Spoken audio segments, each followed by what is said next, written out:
We're home, and we want to help build home. That's what we want to do. We want to bring our resources and help build back Africa.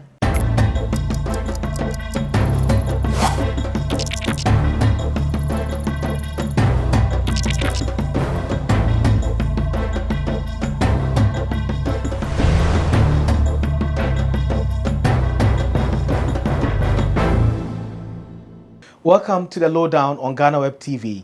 This is your most interactive socio-political and personality interview program you can find online. My name is Ismail Akwe. In this edition, we are going to discuss the role of the diaspora in development of the African continent. Why should the diaspora be interested in developing the African people and also be interested in the economy of Africa? We have our guests in the studio who are diasporans, and they have a very big heart. They're going to tell us where their heart is and why they are doing what they are doing. We'll be right back after this break. This is the Lowdown. Don't go anywhere.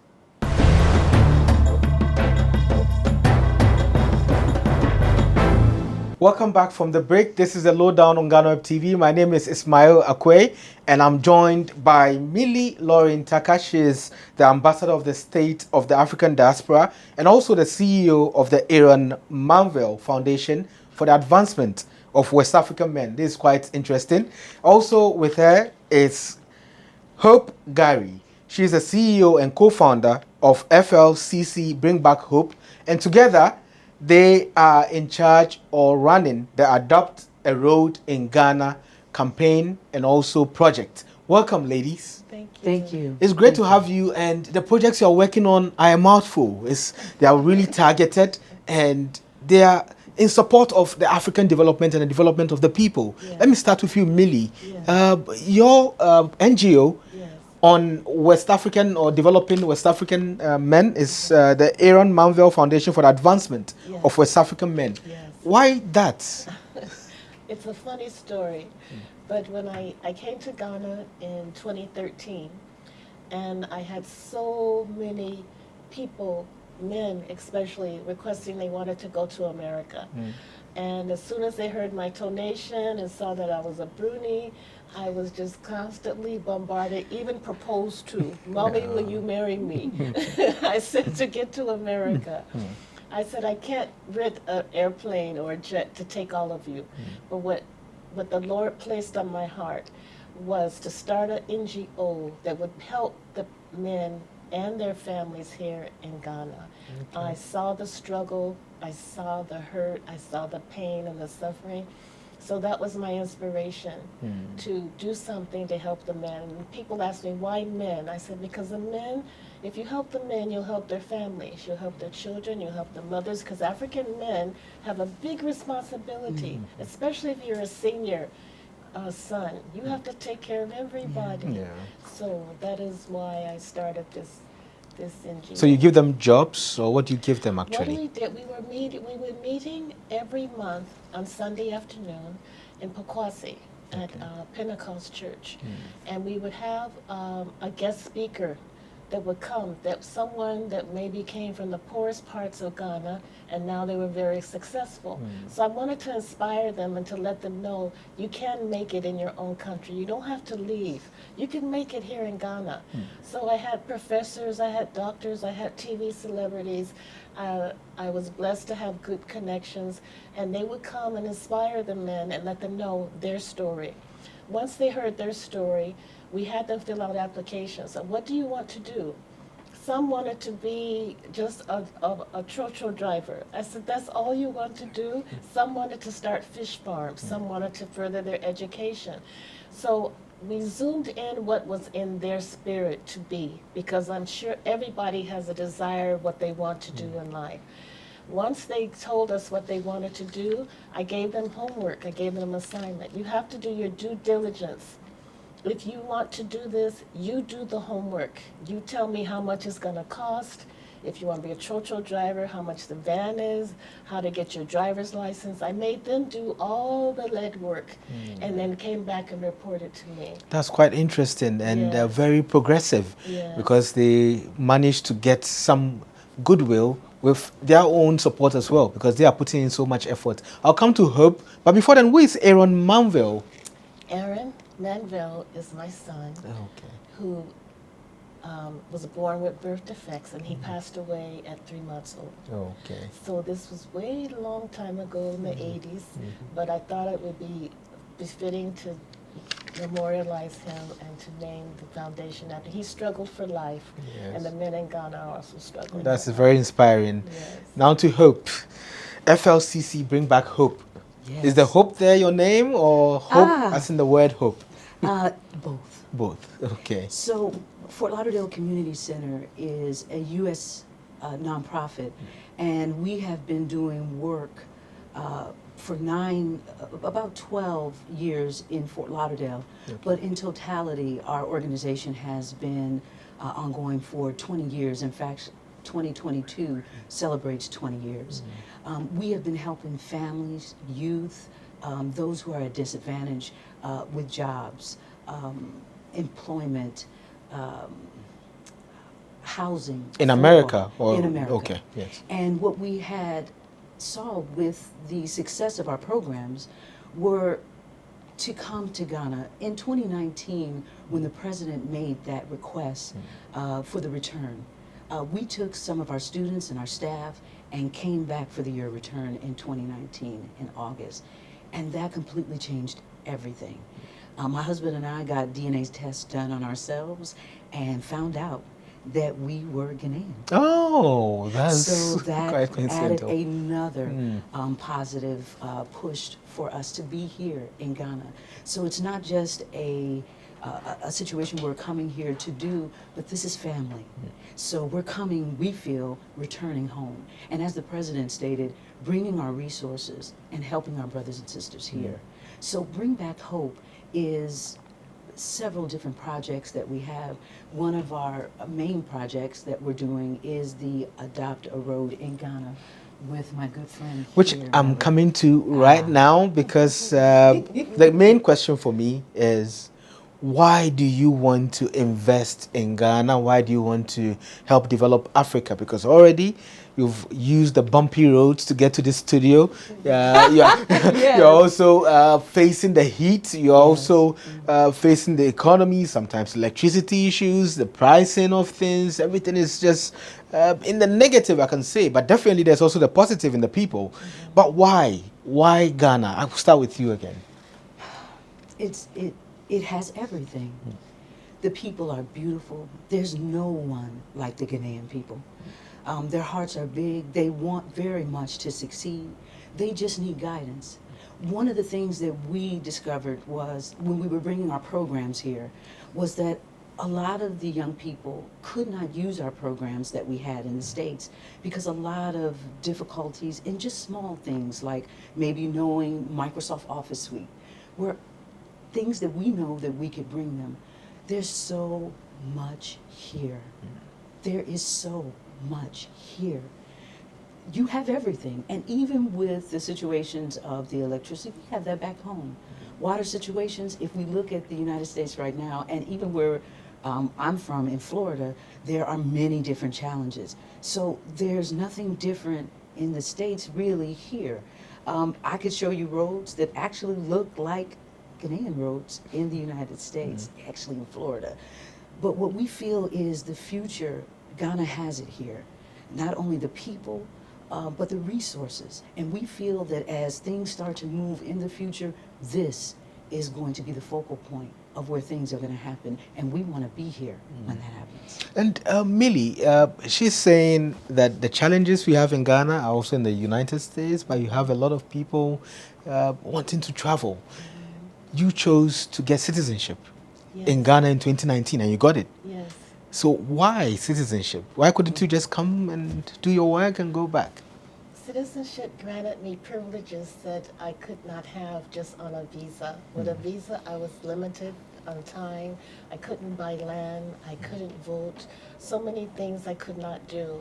So when the quest for citizenship came, I wholeheartedly kind of fell into the role of helping us to get citizenship because we wanted to be home.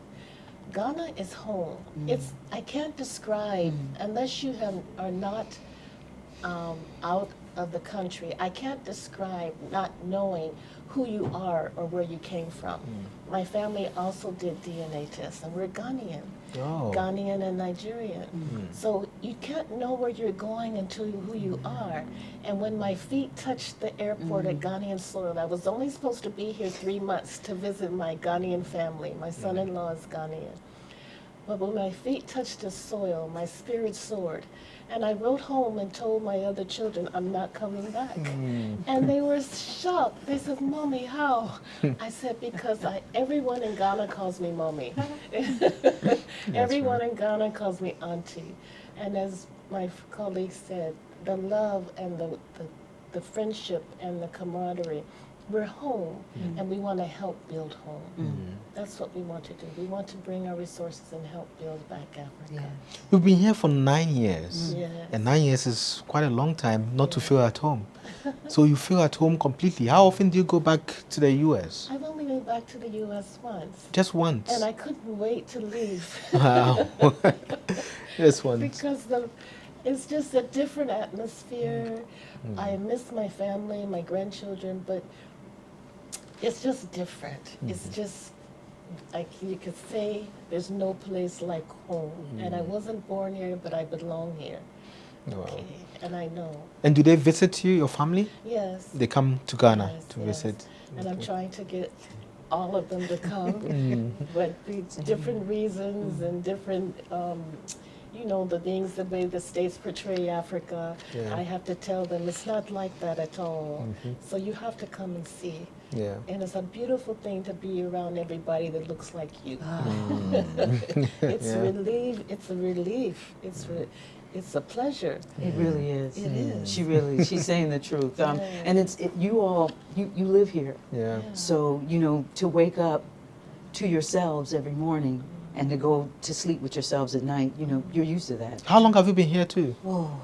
So in 2019, when we came for the year of return, I brought my son as well, who is a part of our staff. He almost ran away, and we couldn't get him back because he wanted to stay, but we assured him we're going to come back. And so since then, from 20 on, we've been here. So we've been bringing our staff, our students to our programs here, and doing exchange work here. So yeah, we've been here now. So And do they like it? They love it. We love it here. We absolutely love it. And it's just as Ambassador Tucker said, is that it's home. I mean, it literally every day when we get up, we're learning the language.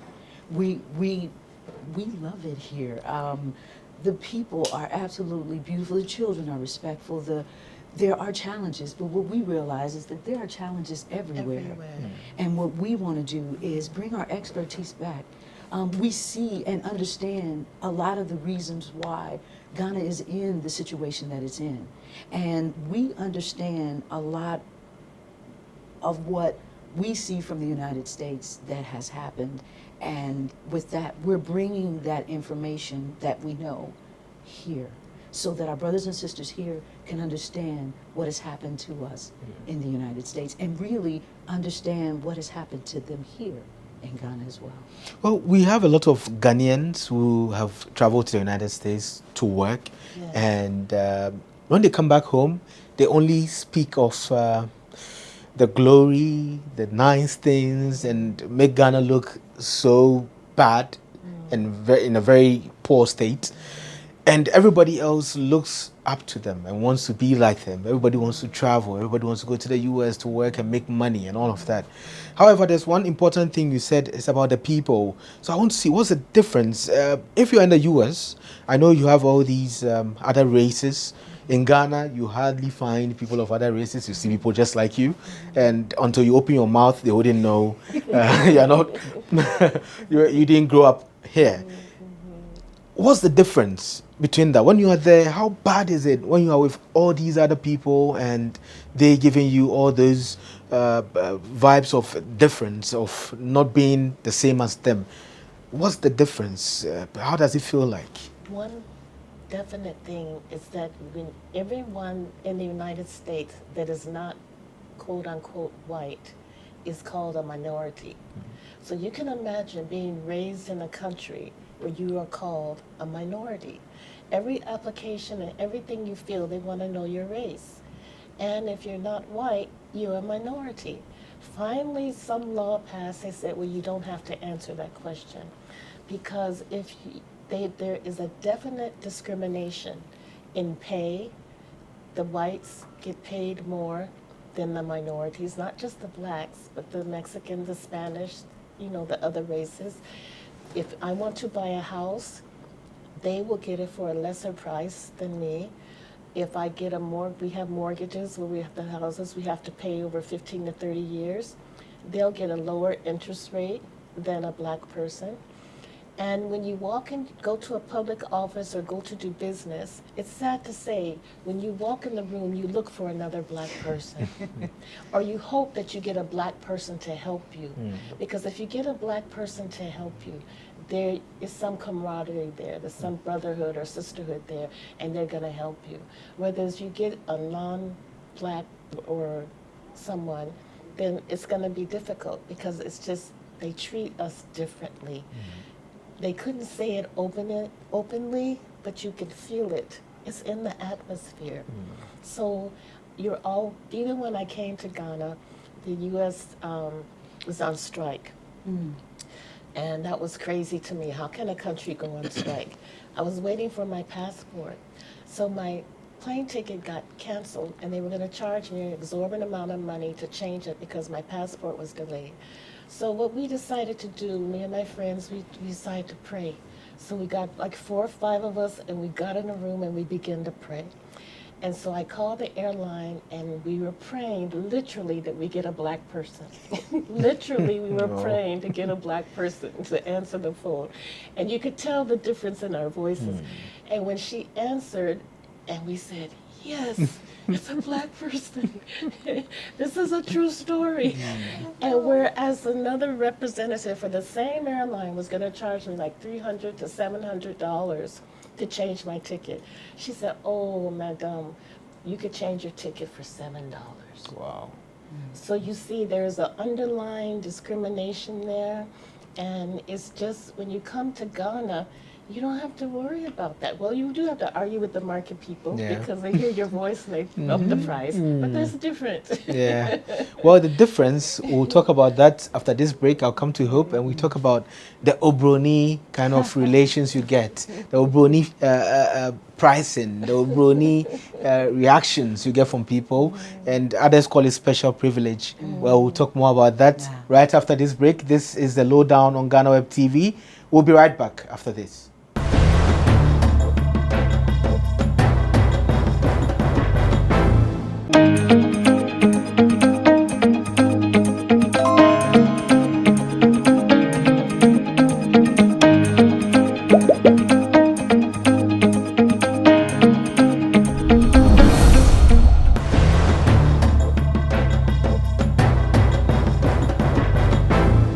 Welcome back from the break. This is the Lowdown on GhanaWeb TV. My name is Ismail Akwe, and we are discussing African diaspora. We are discussing diaspora in Ghana, and our guests are Millie, Lorene Taka. She's ambassador of the State of the African Diaspora, and also we have Hope Gary, and she's also the CEO and co-founder of FLCC, Bring Back Hope. However, they are together working on a project called Adopt a Road in Ghana. We'll talk about that soon. But for now, we are talking about the relations with the Ghanaian people, why you're here and all of that.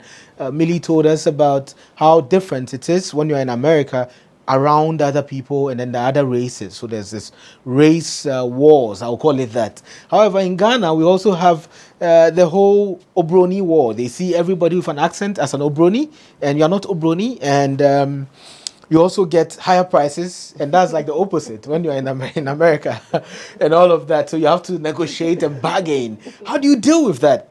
My family. My family takes care of me. So instead of me being the one that goes out there, my son, my brother, my cousin, they go. And for instance, I had a situation where I needed some wood for my garden. And the young lady that I went to who was handling the wood, I brought one of my students with me, who is Kadawa, who is a student at the University of Ghana, and also my son, I call him my son, Francis.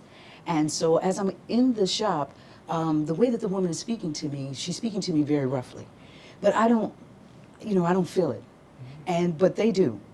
And Francis is, oh, mommy, I don't like how she's talking to you. And Quadama was standing there like, no, I don't like her attitude either. She's speaking to you very roughly. My thing is, I don't see it, I don't feel it. So as the woman is speaking to me, she's asking me questions like, who are you, where are you from?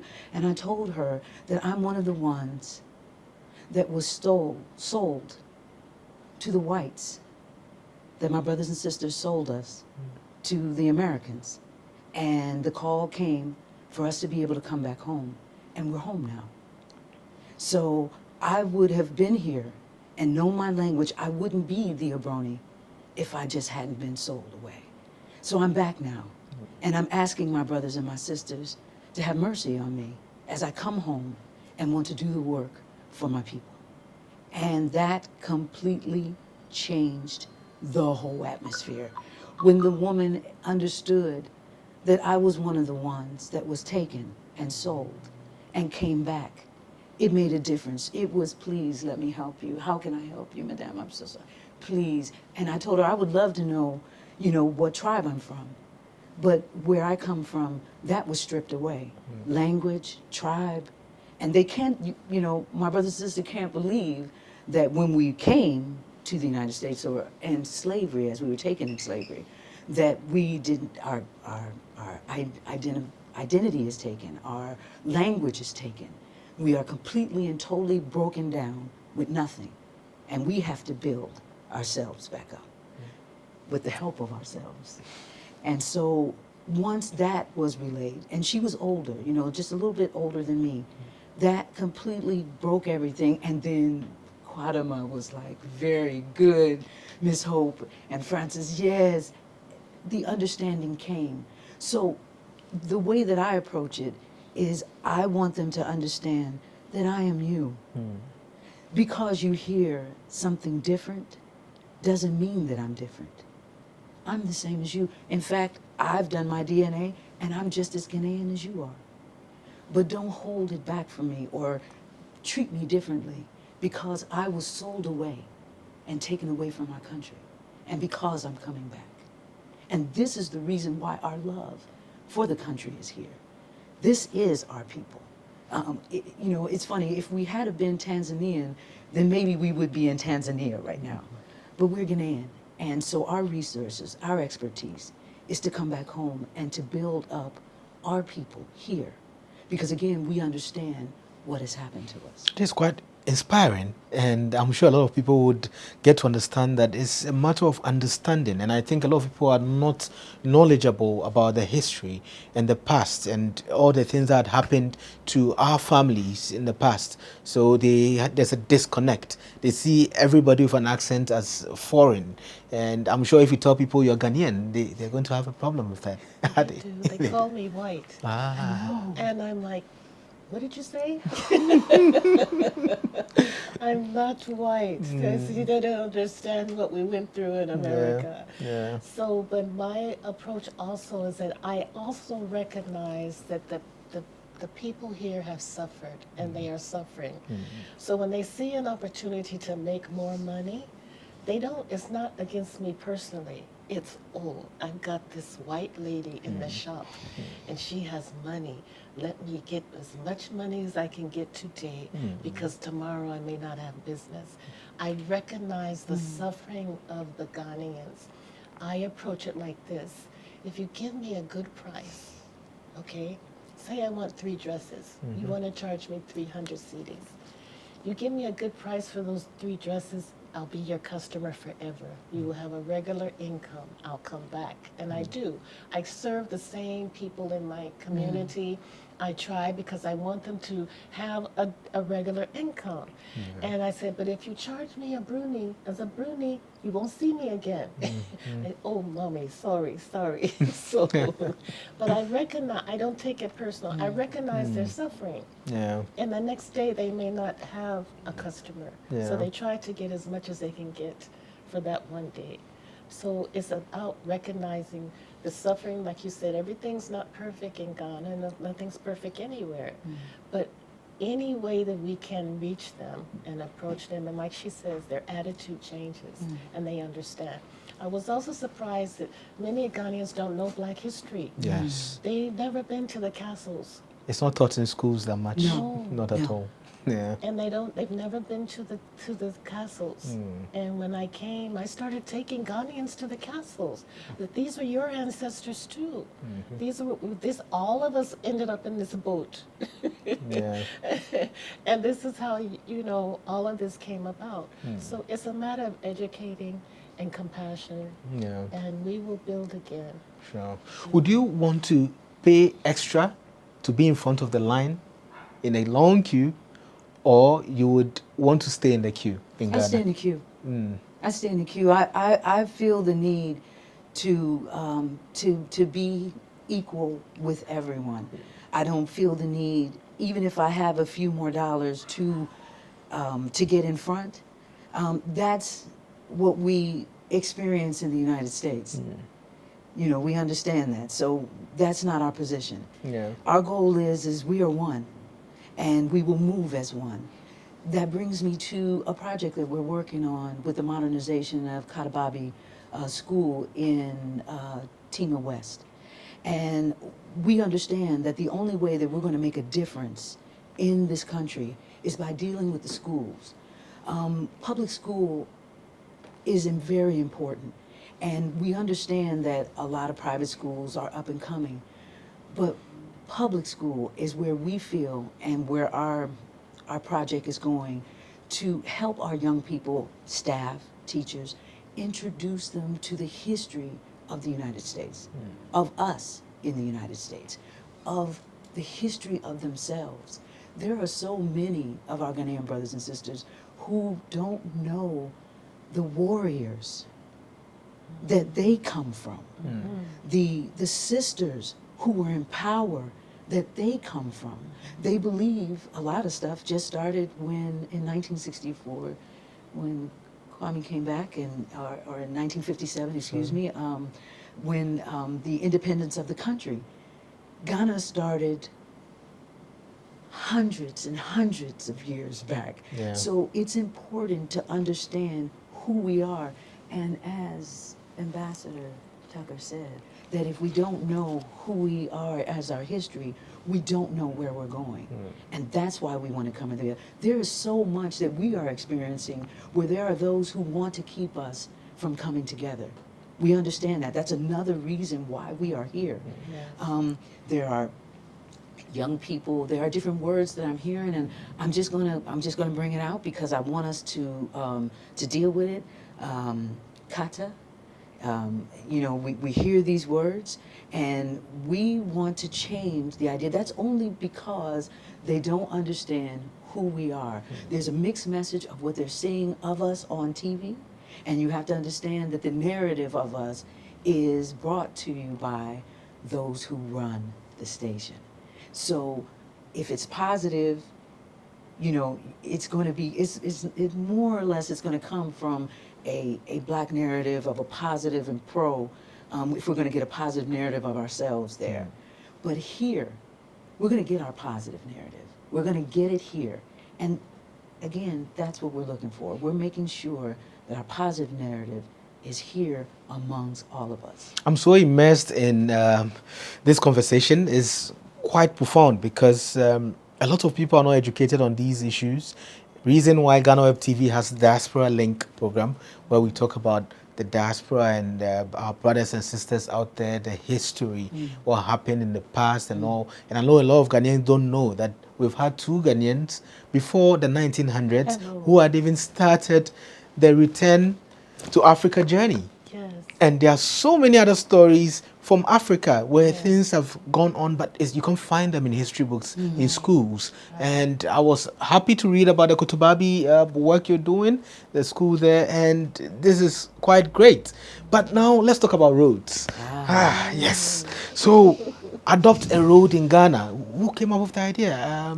Was it your husband? Is that It was. from your husband? Yes. It was. Yeah. So, my husband's, in the United States, there are adopted road programs. And basically, the adopted road programs deal with litter, picking up, and organizations or associations or people adopting a mile of road. Their name is put upon it. It's their, it's up to them to make sure that the road is kept and trash free. And so my husband said, what if that same idea was brought back to Ghana? Because there's many of us who would love to put money and help with the government in putting money back into the roads. So we were having a lunch and we were talking with Millie, and we told her about this idea, and she was like, I love this. Let's do this. And so it began. It was something that was on my heart. Yeah. As an ambassador to Ghana, I want to leave the legacy that I did something to help the people. The roads are deplorable. Everyone knows. When I came to Ghana and they took me to my guest house at night, I was afraid. I never saw, I was going up and down and bumpity bump. And I told my daughter and my son-in-law, where are we going?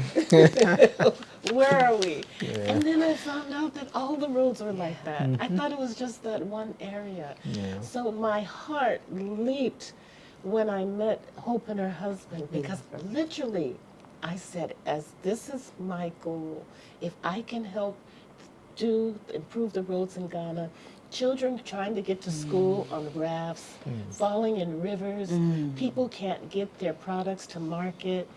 The rainy season, there's no gutters, no proper thing. People's home being flooded, and every rainy season they talk about it, and it happens again.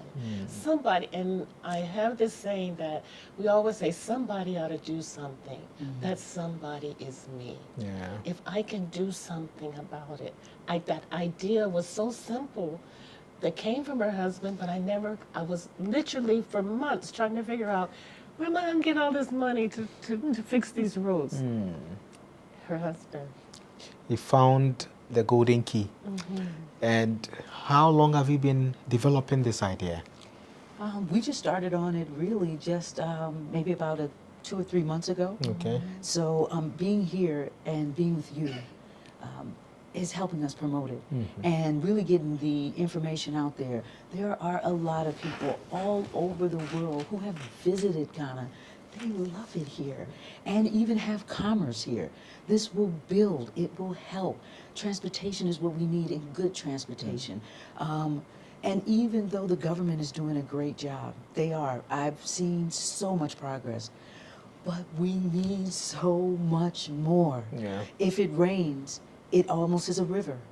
From the street turns into a river, and we can fix that. Those are things that we can fix. To adopt a road in Ghana, who is adopting the road, and how are you going about this? What's the strategy? So the adopt a road, as you can take up to a mile.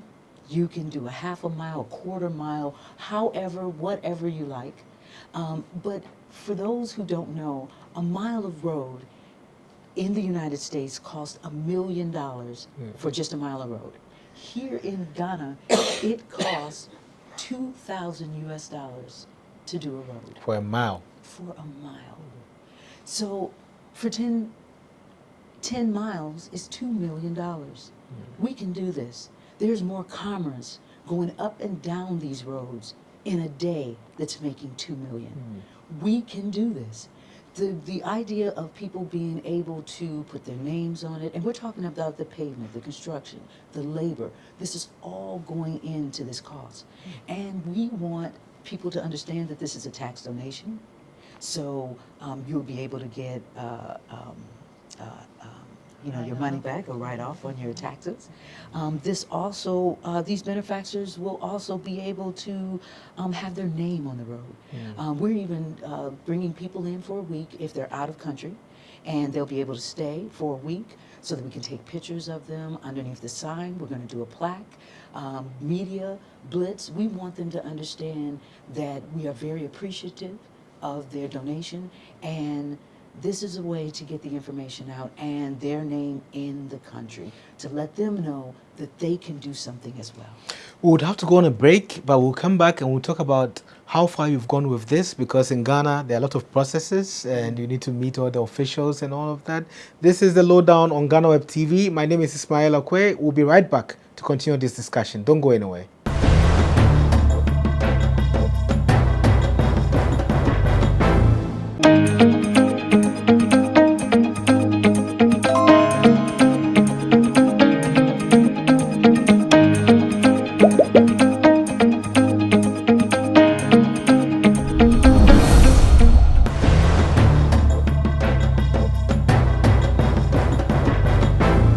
Welcome back from the break. This is the Lowdown on GhanaWeb TV. My name is Ismail Akwe, and my guest, Millie Lorene Taka, ambassador. Of course, I have to add that all the time, right? It's very important.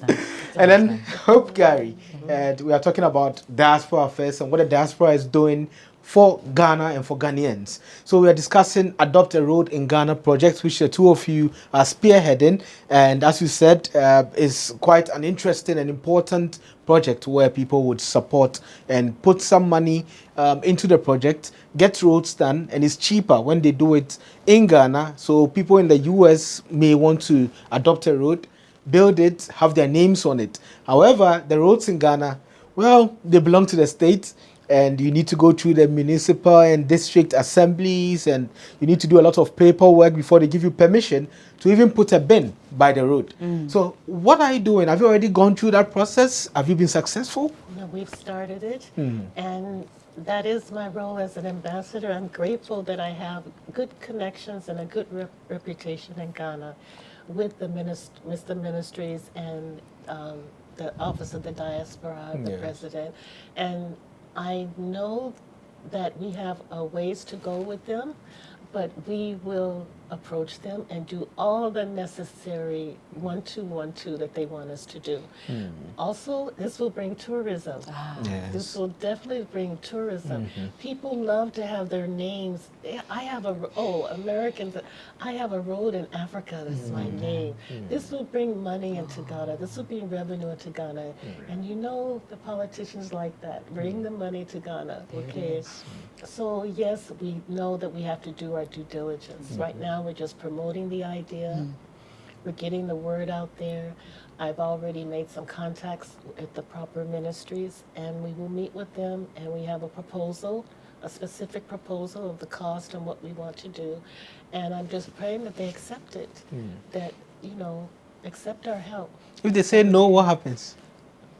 We're really going to push this. I mean, there is 61% of the roads in this country that have been classified as poor according to the Minister of Roads and Highways. We want to help. I just don't see them not wanting the help. And they're doing a wonderful job with a lot of the roads that they've been working on. The President has been putting a lot of work behind this with the ministers to work on these things. But let us help. If you're asking the diaspora to come back, then let us come back and help. Give us the tools that we need in order to help the country. And this would be a good way to give us the tools that we need by allowing a lot of the restrictions that are there to be freed up so that donations from other countries, the United States, the UK, Canada, all of them can have an opportunity. And again, we're talking about revenue streams. We're talking about e-commerce. We're talking about business. We're talking about money. And we're hoping that that will be one of the motivating factors to put them behind this. What responses are you getting from the diaspora when you tell them about the idea? They love it. They can't wait for us to get this thing going. Please let us know when. Tell us when. How can we help? What's the support? So it's there. It's there. And you're expecting to finish this when? Is it going to be a project forever, or there's a timeline? There's no time. Yeah, like, there it's is not. I mean, as long as there are roads to be it's fixed, long term. yes. It can't be done overnight. Okay. And it's a long-term project. Yeah. But if this will also help the politicians in office. Do you know the majority, every time I take a Uber or a Bolt, they complain about the roads. The taxi drivers want to charge me, oh, the road is bad. I said, that's not my fault. Lower your price. You know, so this will help them. And again, this goes back to my NGO. I'm going to help the families. And they'll make more money. Their cars won't spoil. They'll pay more taxes. So let's fix the roads and get Ghana up and running like a modern day country, which it should be. We It were, deserves to be. and it deserves to be, and the people deserve it. And we were, our independence came how many years ago? Too many years ago. And what other countries are much far advanced than us. I'm not blaming anybody. I'm here to help support and to get things up to par. It would make me so happy to be able to drive from Accra to Kumasi on a nice smooth road without being sore when I get there. Jostled. Around, okay. So if you were before the president right now, or let's say the president is watching, what are you going to tell him right now? We love what you have done. We thank you for allowing us to be able to come back home and asking us for our help in coming back home. We are here. Support us and help us help ourselves. That's all we want. We want to be a support to the country. Let us. An ambassador? Anything, any special requests? I will speak to Honorable Nana Akufo-Addo. I gave you a big hug when you gave me citizenship. I'll give you a double big hug if you allow this project to go. I plan to even meet with his chief of staff to present the project to him and his chief of staff and his cabinet. So we love Ghana, and he told us when we got citizenship, make us proud. Help me to make Ghana proud. Help me to make you proud, Nana. Help us. I would love very much Yes. to meet the president. That would be so awesome to have that opportunity. And again, to express to him how much we are thankful. Because to be honest about it, that his request was the only one that we've heard as to come home. And I'm hoping that more countries will invite more of us to come back home. But we want him to know we're here and we are answering the call.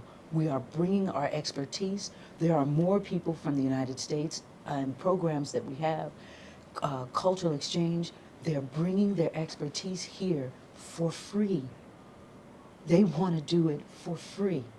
They want Ghana to be successful. They want it to be what it always was meant to be, what it deserves to be. That's our love. Big love. And I said it Lots of in the beginning. They are coming with a big heart, and definitely we're going to see some changes if you are allowed to invest in the country and to also put in your resources in developing the country. Thank you very much, ladies, for joining us and also for speaking to all of us and Ghanaians, and also for reminding us of our history and our culture, because you are part of our history and our culture, and we welcome you. We are happy you're here. Thank you. Thank you very much. So we're speaking with Millie, Ambassador Millie Lorene Tucker. So we're speaking with Ambassador Millie Lorene Tucker. She is the Ambassador of the State of the African Diaspora. She's also the CEO of the Aaron Manvel Foundation for the Advancement of West African Men. And she's here with Hope Gary. She is the CEO and co-founder of FLCC, Bring Back Hope. And together they are working on the Adopt a Road in Ghana project. So this project is calling on the diasporans to adopt a road, and then they get the road built, maintained, and named after them for a period of 5 years. Yes. And then after this brings tourism to Ghana, this also gives Ghana good roads, and this also fosters the diaspora and Ghana relations and makes it stronger. The bond becomes better. My name is Ismail Akwe. I hope you enjoyed this episode of The Lowdown on GhanaWeb TV. Watch us every Monday right here on all of our digital channels. Be safe.